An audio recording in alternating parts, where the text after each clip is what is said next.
മലയാള സിനിമയിൽ ആദ്യമായി ഒരു വില്ലനെ കേന്ദ്ര കഥാപാത്രമാക്കി ഒരുങ്ങുന്ന ചിത്രമാണ് ഉണ്ണിമുകുന്ദന്റെ മാർക്കോ. മിഖായേൽ എന്ന നിവിൻ പോളി ചിത്രത്തിൽ ഉണ്ണിമുകുന്ദൻ അവതരിപ്പിച്ച മാർക്കോ ജൂനിയർ എന്ന കഥാപാത്രത്തെ ആസ്പദമാക്കി ഒരുങ്ങുന്ന മുഴുനീള സിനിമയാണിത്. ഹനീഫ് അദ്വാനിയാണ് ആക്ഷൻ ചിത്രം എഴുതി സംവിധാനം ചെയ്യുന്നത്. ഷരീഫ് മുഹമ്മദും അബ്ദുൾ ഖദാഫും ചേർന്ന് നിർമ്മിക്കുന്ന ചിത്രം ക്യൂബ്സ് ഇന്റർനാഷണൽ, ഉണ്ണിമുകുന്ദൻ ഫിലിംസ് എന്നീ ബാനറുകൾ ചേർന്നാണ് നിർമ്മാണവും വിതരണവും.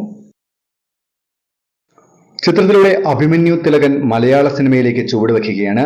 നടൻ ജഗദീഷും ചിത്രത്തിൽ പ്രധാന വേഷത്തിലെത്തുന്നുണ്ട്. കോമഡി റോളുകളിൽ നിന്നും അടുത്ത കാലത്തായി മികച്ച ക്യാരക്ടർ റോളുകളിൽ തിളങ്ങുകയാണ് ജഗദീഷ്.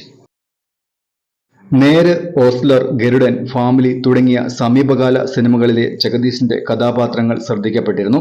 ഇപ്പോഴിതാ മാർക്കോ ചിത്രീകരണത്തിൽ ജോയിൻ ചെയ്തിരിക്കുകയാണ് ജഗദീഷ്. നിർമ്മാതാക്കൾ താരത്തിനെ സെറ്റിലേക്ക് സ്വീകരിച്ചു. ആരാധകർക്ക് പ്രതീക്ഷ നൽകുന്ന വേഷമായിരിക്കും താരത്തിൻ്റെത് എന്നാണ് റിപ്പോർട്ടുകൾ. ഷൂട്ടിംഗ് പുരോഗമിക്കുന്ന ചിത്രത്തിന്റെ ഹിന്ദി ഡബ്ബിംഗ് അവകാശവും വൻ തുകയ്ക്കാണ് വിറ്റുപോയിരിക്കുന്നത്. ഒരു മലയാള സിനിമയ്ക്ക് ലഭിക്കുന്ന ഏറ്റവും ഉയർന്ന തുകയ്ക്കാണ് ചിത്രത്തിന്റെ ഡബ്ബിംഗ് റൈറ്റ്സ് വിറ്റുപോയത്. 5 കോടി രൂപയും 50% തിയേറ്റർ ഷെയറും നൽകിയാണ് ഹിന്ദിയിലെ ഒരു പ്രമുഖ കമ്പനി ചിത്രം സ്വന്തമാക്കിയത്. മിഖായേലിലെ നായക കഥാപാത്രത്തിനൊപ്പം തന്നെ ആഘോഷിക്കപ്പെട്ടതാണ് വില്ലൻ മാർക്കോയും. 4 വർഷത്തിനു ശേഷമാണ് ഉണ്ണിമുകുന്ദൻ ഹനീഫ് അദ്വാനി ചിത്രത്തിൽ വീണ്ടും ഒന്നിക്കുന്നത്.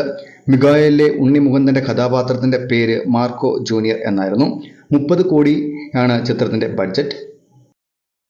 ജയ് ഗണേഷ് ആയിരുന്നു ഉണ്ണിമുകുന്ദന്റെ ഈ വർഷം അവസാനമായി പുറത്തിറങ്ങിയ ചിത്രം.